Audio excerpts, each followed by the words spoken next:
बिस्मिल्लाहिर्रहमानिर्रहीम। Dear students, अस्सलाम वालेकुम। आज हम PSY 515 क्रॉस कल्चरल साइकोलॉजी का शॉर्ट लेसन नंबर 23 का आगाज करेंगे। तो लेसन नंबर 23 का नाम है moral landscape navigating the development of moral sense across cultures. In the study आपको मॉड्यूल 84 से लेकर 85 जो है इसमें दिए गए हैं लेसन नंबर 23 में। ओवरऑल मैं सबसे पहले इस लेसन का जो टॉपिक है, मतलब कि जो कंटेंट है, जो आपको हेडिंग दिख रही है, इसके बारे में बता दूं। एक्चुअल में मॉरल लैंडस्केप मतलब कि जितने भी मॉरल्स के स्टैंडर्ड्स हैं ना, उनको तलाश करना, उनको डेवलप करना, जितने भी क्रॉस कल्चर्स के मुताबिक है, उनके सेंस के मुताबिक, मॉरल के सेंस के मुताबिक। इसका मतलब ये है, अगर मॉड्यूल 84 के बारे में बात की जाए तो साइकोलॉजी ऑफ मॉरलिटी के नाम से है। तो सबसे पहले मेरा क्वेश्चन है आप स्टूडेंट्स से कि मॉरलिटी क्या है। अगर नहीं पता तो अब फर्स्ट पैराग्राफ में आप स्टूडेंट्स को मोरालिटी के मायने बताए गए हैं। तो मोरालिटी वो प्रिंसिपल होते हैं जो हमारी सोच को गाइड करते हैं कि क्या सही है और क्या गलत है। मॉरल सेंस जो कि एक फिजिकल सेंस की तरह होती है, पेपर पॉइंट ऑफ व्यू से इंपॉर्टेंट है। मॉरल सेंस जो कि एक फिजिकल सेंस की तरह होती है, जिसमें हमारी आंखों का देखना भी शामिल है, हाथ से छूना भी शामिल है फिजिकल सेंस के अंदर, और हमारी सोच, एहसास और जिम्मेदारी का हिस्सा भी होता है। और ये सब कुछ फिजिकल सेंस में आता है, और फिजिकल सेंस किस में शामिल है? मॉरल सेंस के साथ कनेक्टेड है। अच्छा, इसका मतलब कि मॉरलिटी का काम ये होता है, या मॉरल सेंस का काम ये होता है कि हम समझ सकें कि कोई एक्शन सही है या गलत है। लेकिन ये सेंस वक्त के साथ ना बदल सकती है, और ये जो तब्दीली है हमारे पर्सनल एक्सपीरियंसेस और सोसाइटी की चेंजेस की वजह से होती है। हर शख्स का ना अपना एक मॉरल सेंस होता है जो हमेशा एक जैसा नहीं होता, और ये डिफरेंस साइकोलॉजी ऑफ मॉरलिटी का एक इम्पोर्टेंट एस्पेक्ट है। मजीद इस वाले पैराग्राफ में आप स्टूडेंट्स को क्रॉस कल्चरल साइकोलॉजी का मॉरलिटी के साथ क्या कनेक्शन है इस वाले पैराग्राफ में बताया गया है। तो मॉरलिटी के हवाले से क्रॉस कल्चरल साइकोलॉजी का क्या रोल है। इन द स्टार्टेड आपको मतलब कि ओवरऑल इस पैराग्राफ में आप स्टूडेंट्स को कुछ इस तरह से बताया गया है कि जब हम अलग अलग कल्चर्स में मॉरलिटी को समझने की कोशिश करते हैं तो हमें ये जानना ज़रूरी होता है कि हर कल्चर अपने हिसाब से मॉरलिटी के अलग अलग वैल्यूज रखता है, और अलग बैकग्राउंड्स वाले लोग अपने मॉरल सेंस के मुताबिक कैसे बिहेव करते हैं। इसी वजह से क्रॉस कल्चरल साइकोलॉजी का रोल है मॉरलिटी के हवाले से। Do people always behave according to their moral beliefs? क्या लोग अपनी मॉरल बिलीव्स के मुताबिक हमेशा बिहेव करते हैं? अब इसमें आप स्टूडेंट्स को आंसर कुछ दिया गया है कुछ इस तरह से कि मॉरलिटी सिर्फ नॉर्म्स तक लिमिटेड नहीं होती। राइट और रॉन्ग का स्केल जो है ना, सोसाइटी के स्टैंडर्ड से ज़्यादा चीज़ों पर बेस्ड होता है। इन डिफरेंसेस को समझना बहुत ज़रूरी है ताकि ना हम समझ सकें कि मॉरलिटी अक्रॉस कल्चर्स कैसा काम करती है। कुछ क्वेश्चंस हैं, नो सम क्वेश्चंस अराइज, कुछ सवालात उठते हैं। अब इन सवालात के जवाब तो मैं अगर देने बैठ गया तो लेसन जो है वो लंबा हो जाएगा, लेकिन ओवरऑल मैं कवर अप करूंगा। फर्दर ये है कि कुछ स्टूडेंट्स ने मुझे कमेंट्स किया था, आप तो सिर्फ जस्ट हैंडआउट्स पढ़ के ही हमें समझा रहे हैं। यही गनीमत है अगर आपको हैंडआउट्स ही समझ में आ जाए। अगर इस टॉपिक को लेकर मैं बैठ गया तो 3 घंटे भी इस लेसन नंबर 20 को लेकर कम पड़ जाएंगे। एक इंसान की जो कैपेसिटी होती है वॉच टाइम की, अगर इंटरेस्टेड है लेसन तो फिर मतलब कि 25 तक होती है मैक्सिमम। अगर देखा जाए स्क्रीन टाइमिंग तो 15 मिनट लिमिटेड कैपेसिटी होती है, मैक्सिमम 25 या लिमिटेड कैपेसिटी 15 तक होती है। अगर इंटरेस्टेड ना हो तो फिर, अगर इंटरेस्टेड हो तो फिर तो 2 घंटे बढ़ा दो, 3 घंटे बढ़ा दो, तो इजीली वो फिर अचीव कर लेता है जो कुछ भी अचीव करना हो। तो इसलिए आपको इस क्रॉस कल्चरल साइकोलॉजी को लेकर इंटरेस्ट सबसे पहले थोड़ा सा बनाना होगा। ओवरऑल सबसे पहले जो क्वेश्चंस है इसमें क्वेश्चंस कुछ इस तरह से आप स्टूडेंट को पूछा गया है, और आपने अपने सेंस ऑफ ह्यूमर्स के मुताबिक कमेंट्स में लाजमी तौर पर जवाब देना है हर एक क्वेश्चन का। तो मैं तो जवाब दे रहा हूँ हर एक क्वेश्चंस का जो पूछा गया। तो पहला जो सवाल उठता है, मॉरल सेंस कैसा सेंस है, ये किस चीज पर कंसिस्ट है, मतलब कि बहस करता है मॉरल सेंस। तो इसमें कुछ जवाब मैं कुछ इस तरह से दे सकता हूँ आप स्टूडेंट्स को कि मॉरल सेंस एक ऐसा इंटरनल फीलिंग्स है जो हमें यह समझाने में मदद देता है कि क्या सही है और क्या गलत है, और ये सेंस इंसान की कॉन्शियस से डायरेक्टली रिलेटेड है, जिसमें ना इंसान अपने आप को दूसरों को एवेल्युएट करता है। और ये जो क्वेश्चन है ना आपको शॉर्ट डाउन क्वेश्चन में पूछे जा सकते हैं। दूसरा सवाल है कि how do we know right and wrong, where does conscious come from, that is where do we get our knowledge of the rules and our feelings about them। मतलब ये कि हम राइट और रॉन्ग जो है ना, राइट और wrong कैसे जानते हैं, हमारी कॉन्शियस से कहाँ से आती है। तो इसका जवाब मैं कुछ इस तरह से आप स्टूडेंट को दे सकता हूँ कि हमारी कॉन्शियस एक नेचुरल इंटरनल फीलिंग्स होती है जो हमारे दिमाग और इमोशन से आती है, और ये हमें ना रूल्स और फीलिंग्स के बारे में बताती है। जैसे कि हम सोचते हैं कि एक काम गलत है और दूसरा सही है। ओके, तीसरा सवाल, does our moral sense change over time, if so how and why. मतलब ये कि क्या हमारा मॉरल सेंस टाइम के साथ बदलता है, अगर हाँ तो कैसे और क्यों। हाँ, हमारा मॉरल सेंस टाइम के साथ बदलता है, और ये जो चेंजेस होती हैं हमारे पर्सनल एक्सपीरियंसेस, कल्चरल शिफ्ट्स और सोसाइटी की चेंजेस की वजह से होता है। जैसे जैसे हम बड़े होते हैं या फिर हम बदलते हैं ना, तो हमारी जो ना मॉरल फीलिंग्स और बिलीव्स भी इवॉल्व होते हैं, मतलब कि इनमें भी चेंजेस आना शुरू हो जाती है, शामिल होना शुरू हो जाती है चेंजेस वगैरह। और फिर एक क्वेश्चन है, do all people have the same sense of right and wrongs, if not how does it differ both across individuals and across cultures, what counts for the variations. Okay, सवाल कुछ इस तरह से आप स्टूडेंट्स को पूछा गया कि क्या सब लोगों का सेंस ऑफ राइट और रॉन्ग एक जैसा होता है, अगर नहीं तो ये किस तरीके से अलग होता है, अगर नहीं है तो फिर किस तरीके से अलग है। तो जवाब मैं कुछ इस तरह से दे सकता हूँ, नहीं, हर इंसान का ना मॉरल सेंस सेम होता है, अलग होता है, और ये कल्चरल और इंडिविजुअल डिफरेंसेस पर डिपेंड करता है। कल्चरल इन्वायरमेंट्स और पर्सनल एक्सपीरियंसेस हर इंसान के ना सेंस ऑफ राइट और रॉन्ग अलग बना देता है, जिसकी वजह से क्या होता है कि हर एक इंसान का जो है ना सेंस डिफरेंट ही होता है। लास्ट में एक क्वेश्चन है आप स्टूडेंट से, to what extent to do individuals behave according to their sense of morality. मतलब ये कि क्या हर सेंस अपनी मॉरल बिलीव्स के मुताबिक बिहेव करती है। जवाब मैं कुछ इस तरह से दे सकता हूँ आप स्टूडेंट्स को कि नहीं, हर इंसान अपने मॉरल बिलीव्स के मुताबिक हमेशा ना बिहेव नहीं करता। कई दफ़ा ना इंसान अपने सोशल नॉर्म्स या सिचुएशंस के हिसाब से अपना बिहेव एडजस्ट करता है, जो इनके ओरिजिनल मॉरल बिलीव से अलग हो सकता है।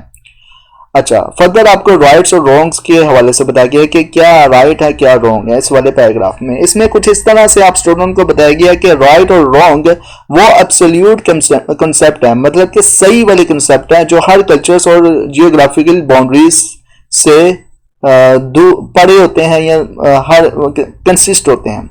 ये दोनों कंसेप्ट ना दुनिया भर के लोगों और मेजर रिलीजन्स के लिए ना बेसिक वैल्यूज हैं, लेकिन ये समझना है कि ये एब्सोल्यूट ट्रूथ है ना, मतलब कि ये एब्सोल्यूट जो सच्चाई है किस डिफरेंट कल्चर्स और सोसाइटीज में ना कैसे समझी जाती है या किस तरह से समझी जाती है, ये एक कम्प्लेक्स प्रोसेस है। ओके, फर्दर आपको मॉरल थ्योरीज और अप्रोचेस के हवाले से बताया गया। तो इसमें स्टार्टेड कुछ इस तरह से आप स्टूडेंट को बताया गया कि साइकोलॉजिकल थ्योरीज ऑफ मोरालिटी काफ़ी इंपॉर्टेंट है। जब हम मोरालिटी के डेवलपमेंट को समझने की कोशिश करते हैं तो 4 मेजर अप्रोचेस हैं जो इस फील्ड में ना डोमिनेट करती है। नंबर 1 पे है फील्ड साइको एनालिटिकल थ्योरी। फ्रीड के हिसाब से ना मोरालिटी हमारे अनकॉन्शियस माइंड से आती है। बचपन में जो चीज़ें हैं हम सीखते हैं ना वो हमारे मॉरल कंपास को ना शेप करती है। तो इसी वजह से जो है मोरालिटी का सिग्मंड फ्रॉइड की जो थ्योरी है साइको एनालिटिकल थ्योरी इससे काफ़ी बिलोंग रखती है। ओके, दूसरा है learning theories include social learning theory, और ये आमतौर पर किसने बनाई है मुझे कमेंट्स में लाजमी जवाब दें। ओके, इस थ्योरी के मुताबिक हम ना अपने इन्वायरमेंट से ना सीखते हैं और जो मॉरल वैल्यूज दूसरे लोगों से देखते हैं ना वो हम अपनी जिंदगी में अप्लाई करते हैं। थर्ड जो थ्योरी है, तीसरी जो थ्योरी है वो कोग्निटिव डेवलपमेंट थ्योरी है। और ये किसने थ्योरी बनाई थी, मुझे कमेंट्स में इसका लाजमी तौर पर जवाब दे। तो इस थ्योरी के मुताबिक बच्चे मॉरल वैल्यूज और प्रिंसिपल को ना अपने कोग्निटिव डेवलपमेंट के दौरान ना सीखते हैं। जैसे जैसे इनका दिमाग डेवलप होता है वो मॉरल डायलेमास को समझना शुरू कर देते हैं। डायलेमास से मुराद ये है कि जितना भी एक मॉड्यूल होता है उसमें किस तरह से हमने ज़िंदगी गुजारनी है, तो उसका सारा जो मॉड्यूल होगा वो डायलेमास में कन्वर्ट हो जाएगा। एवोल्यूशनरी साइकोलॉजी, अब ये साइकोलॉजी किसने बनाई ये भी मुझे बताएं, या किस तरह से ये एवोल्यूशनरी साइकोलॉजी आई, आप कमेंट्स में इसका जवाब लाजमी थे। अच्छा, ये जो थ्योरी है ना एवोल्यूशनरी साइकोलॉजी, इस थ्योरी के मुताबिक मॉरल बिहेवियर हमारे एवोल्यूशनरी सर्वाइवल के लिए इंपॉर्टेंट था। हम अपने सोशल ग्रुप्स में ना रहते हैं और एक दूसरे की मदद भी करते हैं और मॉरल स्टैंडर्ड्स को फॉलो भी करते हैं। इस थ्योरी का मुताबिक ये स्टैंडर्ड फिक्स है। एस्पेक्ट ऑफ मॉरलिटी, मॉरलिटी के एस्पेक्ट्स मतलब के कुछ हकाइक हैं साइकोलॉजी के बेस पर। नंबर 1 पे इन द स्टार्टेड आप स्टूडेंट्स को कुछ इस तरह से बताया गया है कि मोरालिटी के कई एस्पेक्ट्स होते हैं जो हमारे बिहेवियर्स, कोग्निटिव बिलीव्स और सोशल इंटरेक्शंस को इन्फ्लुएंस करते हैं, मतलब कि मुतासर करते हैं। नंबर 1 पे है बिहेवियर, तो इसमें ना अपने एक्शंस को अपने पर्सनल मॉरल बिलीव्स के मुताबिक ना अलाइन करना होता है, मतलब कि जोड़ना होता है। नंबर 2 पे है कोग्निटिव, इसमें हम अपने इंटरनल बिलीव्स और मॉरल स्टैंडर्ड्स को समझते हैं और अपने एक्शंस को उस हिसाब से गाइड भी करते हैं, उसी हिसाब से गाइड भी करते हैं। और नंबर 3 पे है सोशल, इसमें ना हमारे इंटरेक्शंस दूसरे लोगों के साथ होते हैं और ये हमारे मॉरल एक्शंस को ना इन्फ्लुएंस करते हैं, जैसे कि हुकूक अल्लाह, ड्यूटीज टू अल्लाह, और हुकूक इबाद मतलब कि duties to fellow human beings. Okay, while we often claim that laws should be applied equally to the rich and poor, is that truly reflected in reality? मतलब ये कि हमें ना अक्सर लगता है कि हमें अक्सर लगता है कि लॉज रिच और पुअर के लिए बराबर नहीं होने चाहिए, लेकिन क्या ये सच में रियलिटी में होता है? ओके, मजीद है एक क्वेश्चन। अब ये इस क्वेश्चन का जवाब आपने देना है स्टूडेंट्स, मैंने नहीं देना क्योंकि फिर लेसन का जो ड्यूरेशन है वो लंबा चौड़ा हो जाएगा।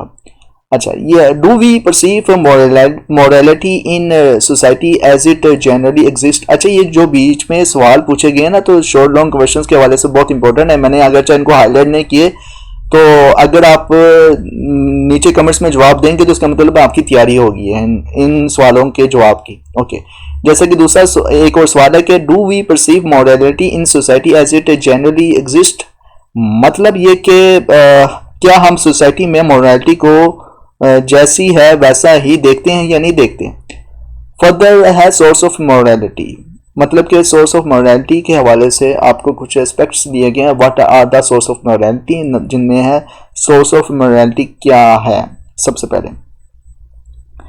अच्छा, ये जो क्वेश्चन है ना, do you perceive morality in society as it generally exist, इसका मैं जवाब दे देता हूँ आप स्टूडेंट्स को क्योंकि कुछ कॉम्प्लिकेशंस हो सकती है।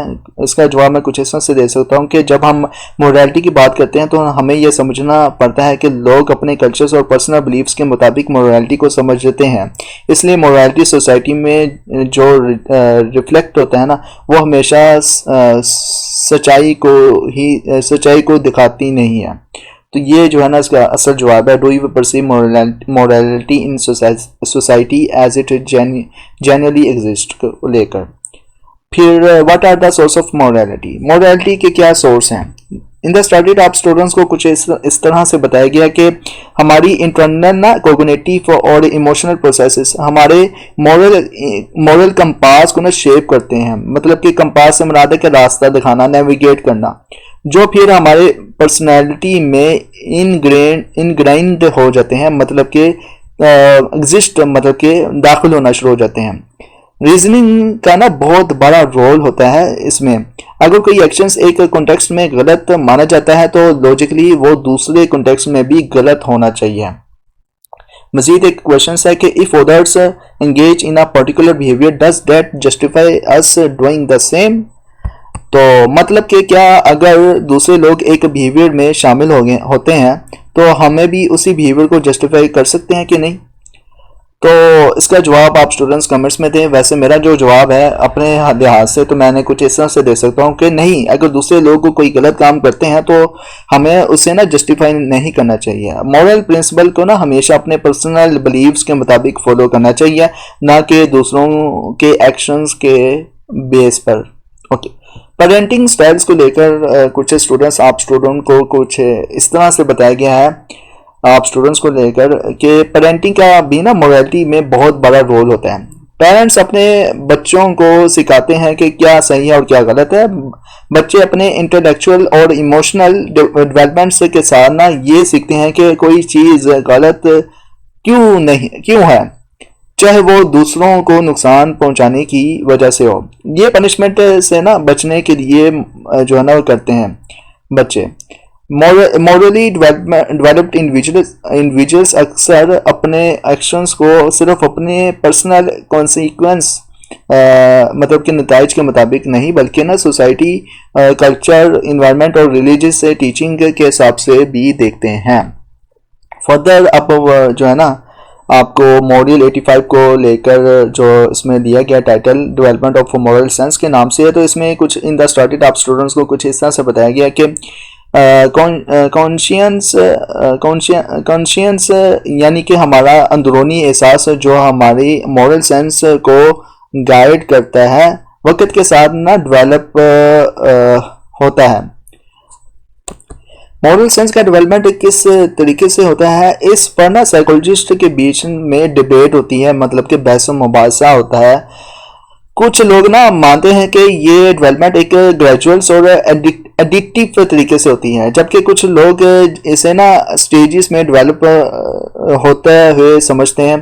ज़्यादातर ना थ्योरेटिकल अप्रोचेस से स्टेज वाइज ना डेवलपमेंट को ही ज़्यादा समझते हैं। Okay, psycho analytical approach. Psycho analytical theory के मुताबिक मॉरल सेंस और कॉन्शियंस का ना डेवलपमेंट डिस्टिंक्ट स्टेजेस में होता है। और इस थ्योरी में ना 3 की एलिमेंट्स हैं जो इस डेवलपमेंट को समझाने में मदद करते हैं। नंबर 1 पे है इड, नंबर 2 पे है ईगो, नंबर 3 पे है सुपर ईगो। इड के बारे में आप स्टूडेंट्स को कुछ इस तरह से बताया गया कि जब बच्चे की शुरुआत होती है ना, तो वो इड स्टेज में होता है। इड स्टेज में ना बच्चा अपनी बेसिक्स नीड्स और डिजायर्स को ना पूरा करने की कोशिश करता है बिना किसी सोशल नॉर्म्स या कंसीक्वेंस का सोचे। और ये जो स्टेज है प्लेयर्स प्रिंसिपल्स पे बेस्ड होती है। पेपर पॉइंट ऑफ व्यू से बहुत इंपॉर्टेंट है और आप शुरू से लेकर आप इड के बारे में, ईगो के बारे में और सुपर ईगो के बारे में पढ़ेंगे, यहाँ तक कि एंड वाले सेमेस्टर में भी पढ़ेंगे। जब आप इंटर्नशिप स्टार्ट करेंगे तो तब भी आपको इड, ईगो, सुपर ईगो देखना पड़ेगा। ईगो किससे बिलोंग रखता है, तो ईगो में बताया गया कि जब बच्चा थोड़ा मेच्योर होता है ना, तो वो ईगो स्टेज में एंटर करता है। इस स्टेज में ना बच्चा रैशनल सोचना शुरू कर देता है। तो ईगो किससे बिलोंग रखता है, रैशनल से। ईगो का काम ये होता है कि वो ना ईड से जो इम्पल्सिस आती हैं, मतलब कि जो इशारे आते हैं या ख्वाहिशात आती हैं, इनको ना रेगुलेट करे और देखे कि कौन सा एक्शन ज्यादा बेनिफिशियल है, कौन सा एक्शन बेनिफिशियल है और कौन सा जो है वो लॉन्ग टर्म है। ईगो अपनी डिसीजंस को ना रियलिटी और प्रैक्टिकली के हिसाब से ना अलाइन करता है। तो पेपर पॉइंट व्यू से इंपॉर्टेंट है, ईगो अपने डिसीजन को रियलिटी और प्रैक्टिकलिटी के हिसाब से ना अलाइन करता है। सुपर ईगो आखिर में इसमें बताया गया कि आखिर में ना बच्चे का सुपर ईगो डेवलप हो जाता है। वो अपने पेरेंट्स और सोसाइटी के सेट किए हुए मॉरल स्टैंडर्ड्स और वैल्यूज को ना अपनाना शुरू कर देता है। सुपर ईगो का काम एक इंटरनल कंपास की तरह होता है, मतलब कि अंदरूनी तौर पर सीधा रास्ता दिखाने की तरह होता है, जो इंसान को डिसीजन मेकिंग में गाइड करता है। ये फीलिंग्स ऑफ गिल्ट या प्राइड जनरेट करता है सुपर ईगो, मतलब कि ये तुमने गलत किया है, सही रास्ता ये है, तुम इस रास्ते पे चलो। और based on adherence to learn moral standards, जो कुछ भी हमने सीखा होता है उस स्टैंडर्ड्स के मुताबिक। अच्छा, कोग्निटिव डेवलपमेंट थ्योरी, इसमें आप स्टूडेंट्स को बताया गया है कि कोग्निटिव डेवलपमेंट थ्योरी भी ना मॉरल रीजनिंग के डेवलपमेंट के स्टेजेस में शामिल समझी जाती है। इसमें ना प्री मॉरल, कन्वेंशनल और हो सकते हैं पोस्ट कन्वेंशनल स्टेजेस भी हो सकती शामिल हो सकती हैं। ओके, हॉफमैन भी ना अपनी थ्योरी में ना स्टेजेस देते हैं जो एम्पैथी की डेवलपमेंट्स को समझाते हैं और इंटरनलाइजेशंस को स्टेज लाइक टर्म्स में ना एक्सप्लेन करते हैं। Differences in the moral sense. अच्छा, इसमें ना आपको बताएं कि है मॉरल सेंस में ना 3 प्राइमरी डिफरेंसेस होते हैं। नंबर 1 पे जो है वो इंडिविजुअल्स को लेकर है, नंबर 2 पे जो है वो जेंडर बेस्ड डिफरेंसेस है और नंबर 3 पे है कल्चर बेस्ड डिफरेंसेस है। ओके, कल्चर डिफरेंसेस सबसे ज़्यादा ना प्रोनाउंस्ड होते हैं, तो इसलिए जेंडर डिफरेंसेस में आप स्टूडेंट्स को कुछ इस तरह से बताया गया कि जब जेंडर के रोल्स की बात होती है ना, बात होती है तो ये मॉरल एक्सपेक्टेशंस को ना थोड़ा शेप करते हैं, लेकिन कल्चर्स का असर इससे भी ज़्यादा ना इम्पोर्टेंट होता है। इंडिविजुअल कल्चरल डिफरेंसेस को लेकर आप स्टूडेंट्स को कुछ इस तरह से बताया गया कि लोग जो एक ही रिलीजियस कम्युनिटी का हिस्सा होते हैं ना, इनमें ना कॉमन मॉरल फ्रेमवर्क होता है। बच्चों की ना अपब्रिंगिंग और जो वैल्यूज इनमें डाली जाती है ना, वो इनका मॉरल कंपास के डेवलपमेंट्स में ना मेजर रोल प्ले करती है। इसके अलावा आपको ना अथॉरिटी और मॉरल क्वेश्चनेबल बिहेवियर्स के हवाले से इस पैराग्राफ में बताया गया है। तो इसमें बताया गया क्या है, अगर किसी पोजीशंस ऑफ अथॉरिटी में ना इंसान मॉरली क्वेश्चनेबल बिहेवियर करता है ना, तो हम सोच सकते हैं कि उसने कभी प्रॉपर एथिक्स नहीं सीखे और या फिर ना वो जान बूझ के ना इन्हें डिसरिगरेट कर रहा है, मतलब कि भुला रहा है, जानबूझ के नज़रअंदाज कर रहा है। Okay, Majid the relationship between behaviour and questions raise the questions, मतलब कि ये ना सवाल कुछ इस तरह से पूछा गया है कि मॉरल मतलब सेंस और बिहेवियर्स के बीच का ताल्लुक है या नहीं है। तो can moral beliefs reliable predict behaviours, मतलब ये कि आप स्टूडेंट्स को बताया गया कि क्या मॉरल बिलीव्स बिहेवियर्स को प्रेडिक्ट कर सकती हैं। तो इसमें जवाब फर्स्ट पैराग्राफ में आप स्टूडेंट्स को कुछ इस तरह से बताया गया कि एक लार्ज स्केल सर्वे में ना लोगों से पूछा गया कि जो चीज़ें इनके लिए फॉरबिडन है, जैसे कि झूठ बोलना और बदमाशी करना, ये वो इनकी ना डेली लाइफ में होती है। मेजोरिटी में लोगों ने ये कहा कि इनको पता है कि ये चीज़ गलत है, लेकिन फिर भी ना वो इन्हें ना वो नहीं करते। जब इनसे पूछा गया कि जो मॉरली करेक्ट है काम है, जैसे कि नमाज पढ़ना और हलाल पैसे कमाना, तो इनका जवाब ये है कि ये इनके लिए ज़्यादा इम्पोर्टेंट है। इससे ना ये समझ में आता है कि इंसान के मॉरल बिलीव्स और एक्शंस में ना थोड़ा कन्फ्लिक्ट होता है, जो कोग्निटिव डिसोनेंस कहलाता है। पेपर पॉइंट भी से इम्पोर्टेंट है।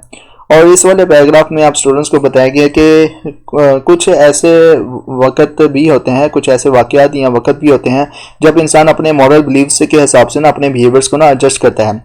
जैसे जब किसी को अच्छी तारीफ मिलती है, या जब कोई इंसान अपने आप को अच्छा मुस्लिम या अच्छा इंसान समझता है, जब लोगों को एम्पैथी मतलब कि दर्द या दूसरों की फीलिंग्स को समझना और गिल्ट मतलब कि परेशानी या शर्म का एहसास होता है, तो वो अपने बिहेवियर को ना मॉरल तरीके से एडजस्ट करते हैं। ओवरऑल ये सब उस वक्त होता है जब इनकी सेल्फ एस्टीम मतलब कि अपनी इज्जत या खुद की अहमियत इनके मॉरल बिहेवियर के साथ जुड़ी होती है। ओवरऑल ये था आपका लेसन नंबर 20। कैसा लगा कमेंट्स में लाजमी बताएं, और कोई बात, कोई जुमला, कोई सेंटेंस अगर आप स्टूडेंट्स को समझ में नहीं आता तो कमेंट्स में आप पूछ सकते हैं। अब इस लेसन का मैं ओवरव्यू दूंगा। ओवरव्यू देने से पहले मेरी रिक्वेस्ट है उन स्टूडेंट्स से जिन स्टूडेंट्स ने अभी तक साइकोलॉजिस्ट कम्युनिटी यूट्यूब चैनल को सब्सक्राइब नहीं किया, तो काइंडली प्लीज सब्सक्राइब करें, वीडियो को लाइक करें, क्लासमेट के साथ शेयर करें। इसके अलावा अगर आप इस्लामिक और मॉडर्न साइकोलॉजी के हवाले से जानने में इंटरेस्टेड है, तो Inner Psychoflix YouTube channel powered by psychologist community, इसी वीडियो की डिस्क्रिप्शन में भी आपको इनर साइकोफ्लिक्स यूट्यूब चैनल का लिंक भी मिल जाएगा, प्लस इस वीडियो के एंड पे भी आपको इनर साइकोफ्लिक्स यूट्यूब चैनल का लिंक मिल जाएगा। तो लाजमी तौर पर सब्सक्राइब करें और जानिए मॉडर्न साइकोलॉजी ही ग्रेट साइकोलॉजी है। हमारा जो DSM है वो कुरान है, और किस तरह से हमारा कुरान एक लाइफ टाइम के लिए स्टैंडर्ड बन चुका हुआ है। ओके, अब इन द स्टार्टेड आपको ओवरव्यू में कुछ इस तरह से आप स्टूडेंट को दे सकता हूँ कि मोरालिटी रेफर किसे करती है, प्रिंसिपल के बेस पर करती है, हमें समझाती है, गाइड करती है, लेकिन मॉरल सेंस क्या है वो फिजिकल सेंस है। और ये जिसमें क्या शामिल होता है, साइट और टच वगैरह शामिल होता है, और साइट और टच के हवाले से हम जो है वो सारी जो रिस्पॉन्सिबिलिटीज हैं ये सब कुछ जो है वो मॉरल सेंस में आता है। तो मॉरल सेंस और मॉरलिटी के दरमियान डिफरेंस भी पूछा जा सकता है। और जब मॉरल सेंस कंबाइन होती है ना, ये सारी चीज़ें कंबाइन करती है, तो फिर मॉरलिटी में हम दाखिल हो जाते हैं। ओके, तो मॉरल सेंस और मॉरलिटी में डिफरेंस भी पूछा जा सकता है, डेफिनेशंस भी पूछी जा सकती है, प्लस सोशल नॉर्म्स का मॉरलिटी के साथ क्या ताल्लुक है ये भी पूछा जा सकता है। ये सवाल जो है वो आपको शॉर्ट लॉन्ग क्वेश्चंस जो है ना, इन शॉर्ट लॉन्ग क्वेश्चंस में आपसे पूछे जा सकते हैं। इन सवालात को मैं हाईलाइट कर ही देता हूँ। अब ये ना कहिएगा कि पूरे पूरे हैंड आउट से हाईलाइट किए हैं, एक्चुअल में जो चीज़ आप देख सुन कर समझ लेते हैं ना वो आपका कंसेप्ट क्लियर कर लेते हैं। प्लस ये है कि आप को हाईलाइट की तरफ ना जाया करें। राइट एंड रॉन्ग जो है वो किस तरह से कांस्टेंट रहता है, बाकी बचा रहता है, तो ये भी बहुत इंपॉर्टेंट आपसे घुमा-फिरा के सवाल पूछा जा सकता है। 4 तरह की अप्रोचेस हैं जो डोमिनेंट है मोरालिटी की फील्ड में, कौन कौन सी हैं पूछी जा सकती हैं। ये जो थ्योरीज हैं या अप्रोचेस हैं तो इनको भी आप 2-3 मरतबा पढ़ के रिमेंबर कर लीजिएगा। एस्पेक्ट ऑफ मोरालिटी, मोरालिटी के एस्पेक्ट्स में सबसे पहले बिहेवियर, कोग्निटिव और सोशल। ये बहुत आसान है, इनके पास नाम याद रख लीजिएगा, बाकी अपनी तरफ से जो कुछ हो छोड़ दीजिएगा बीच में। बहुत ही आसान है एस्पेक्ट ऑफ मोरालिटी को लेकर। बाकी ये बीच में जो सवाल पूछे गए थे इनके जवाब तो मैंने दिए थे, ऊपर जो सवाल पूछे गए थे उनके भी जवाब दिए थे। तो फर्दर ये कि ये वाला सवाल मैंने आप पे छोड़ दिया है, और ऊपर वाले जो सवाल हैं वो भी मैंने आप पे छोड़ दिए। इनके जवाब आपने अपने लर्निंग पर्सपेक्टिव्स के मुताबिक देने हैं कमेंट्स में जवाब। What are the source of morality, morality क्या सोर्स कौन कौन से हैं? तो सबसे पहले हैं इंटरनल कोग्निटिव और दूसरा इमोशनल प्रोसेस है। ये 2 तरह के सोर्सेस हैं जो मोरालिटी के लिए हैं, तो बहुत इंपॉर्टेंट है, आपसे घुमा फिरा के पूछा जा सकता है। पेरेंटिंग स्टाइल को लेकर जैसे पड़ता है, इसकी डेफिनेशन जो है वो पूछी जा सकती है। फर्दर ये कि आप ये जितना हाईलाइट किया इसी को बस आप याद कर लीजिएगा, पढ़ लीजिएगा 2-3 मरतबा ताकि माइंड में बैठ जाए। कॉन्शियस डेवलप किस तरह से होती है हमारे वक्त के साथ, और ये आपसे पूछा जा सकता है। और इंक्रीमेंट एडिक्टिव फैशंस और इन सीरीज ऑफ डिस्टेंस को लेकर भी पूछा जा सकता है।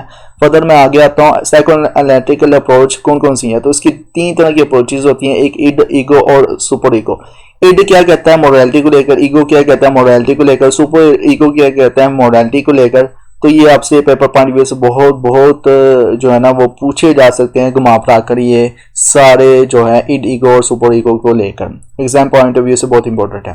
कोग्निटिव डेवलपमेंट थ्योरी को लेकर बहुत ही पूछा जा सकता है, लेकिन इसमें क्या है कि आपसे कुछ इस तरह से पूछा जा सकता है कि पोस्ट कन्वेंशनल का कोग्निटिव डेवलपमेंट थ्योरी के साथ क्या ताल्लुक है, या प्री मॉरल थॉट्स का कन्वेंशनल का कोग्निटिव डेवलपमेंट थ्योरी के साथ क्या ताल्लुक है। हॉफमैन ने क्या ऑफर की थी, और उन्होंने एम्पैथी को ऑफर किया था, डेवलपमेंट ऑफ एम्पैथी को, तो इसलिए मैंने उसको पूरा ही हाईलाइट कर लिया है। और जेंडर बेस्ड डिफरेंसेस किस तरह से होता है, मॉरल एक्सपेक्टेशंस की वजह से होता है। जैसे बात है कि लड़कियों की क्या ख्वाहिश है कि हम लड़कों की तरह बने, और लड़कों की क्या ख्वाहिश है, ठीक है अल्लाह माफ़ करे, बस मैं जिक्र नहीं करूँगा। और जैसे बात है कि इसलिए ना माशरा बहुत आपस में एक दूसरे के खिलाफ चलने की वजह से ख़राब हो गया। तो मॉरल एक्सपेक्टेशंस क्या है कि हम डिग्री और कल्चर फैक्टर्स ये सब कुछ जो है वो कल्चर्स में आने से पहले इंक्लूड होने से पहले जो है ये सारा कुछ जेंडर डिफरेंस बेस्ड डिफरेंसेस पैदा हो रहे हैं। मतलब कि जो राइट्स अब मर्दों को मिल रहे हैं वो राइट्स हमें भी मिले। औरतों में ख्वाहिश है मतलब कि अगर मर्द 4 शादियाँ कर सकते हैं तो औरतें भी 4 शादियाँ करें, व्हाटएवर। अच्छा, इंडिविजुअल और कल्चरल डिफरेंसेस को लेकर भी आपसे पूछा जा सकता है, इसको बस आप 2-3 मरतबा पढ़ लिएगा, आपके माइंड में इजीली बैठ जाएगा। इसके बाद फिर ये जो है can moral beliefs reliable predict behaviours, long questions है, मे बी आपसे लॉन्ग क्वेश्चंस में ही पूछा जा सके, क्योंकि लॉन्ग क्वेश्चंस इस तरह से हैं कि देखें इसका जवाब यहाँ तक बनता है। तो लिहाजा जो कुछ मैंने हाईलाइट किया हुआ था इसी में से घुमा फिरा के भी पूछा जा सकता है।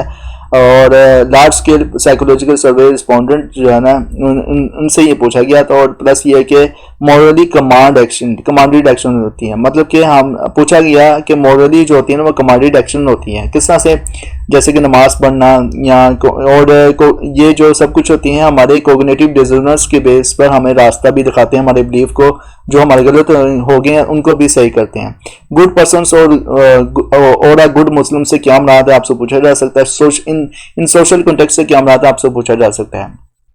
ओवरऑल ये सारा कुछ था, मैंने ओवरव्यू आपको दे दिया। आपको इस लेसन का कैसा लगा ओवरव्यू वो भी लाजमी तौर पर बताएं, और मेरी दुआ है कि अब फाइनल टर्म के भी आप प्रेपरेशन आप स्टूडेंट्स ने स्टार्ट कर दी होगी, तो अल्लाह ताला आप सभी स्टूडेंट्स को अच्छे नंबरों के साथ कामयाब करे। जो कोई भी स्टूडेंट्स ये वीडियो वॉच कर रहा है ना, मेरी दुआ है खुसूसन उस स्टूडेंट्स के लिए कि जिसने मेरी वीडियो वॉच किया, अल्लाह ताला उसको अच्छे नंबरों के साथ इस कोर्स में कामयाबी अता करे।